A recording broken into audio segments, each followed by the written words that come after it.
Nagkaguliyang kadiyot ang mga residente sa Barangay Iba, San Isidro, Davao Oriental dihang nabalintong ang usa ka bus Miyerkules sa buntag. 37 ang sakay nga pasahero sa bus, 20 niini ang nakahiyagom og minor injury. Subay sa report sa kapulisan, gikan Mati City ug padulong sa Davao City ang bus.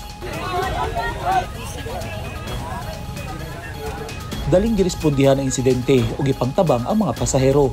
Matod sa San Isidro Municipal Police, gipangdala sa Lupon Hospital ang naangol nga mga pasahero. Migawas sa investigasyon, nawadan og kontrol ang driver sa padulhog og zigzag nga kalsada, hinungdan nga nabalintong og nahulog dapin sa kalsada ang bus. Medyo bahada na siya diya, sir, bahada. Pababa na siya dapin, and then nagsigsag daw ang nagsigsag ang bus.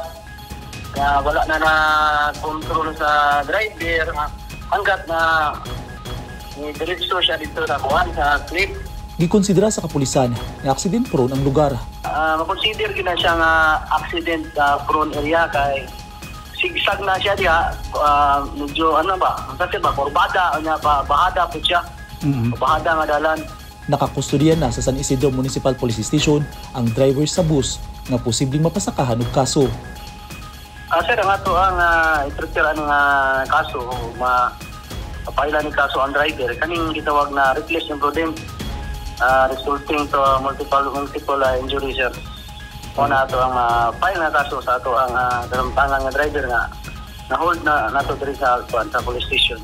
Pahimangno sa kapulisan sa mga motorista nga mag-amping gyud sa pagmaneho, hilabi na kung dili kabisado ang kalsada aron malikayan ang posibleng disgrasya. Eugene Hinutan, Newsline Philippines. Stay safe.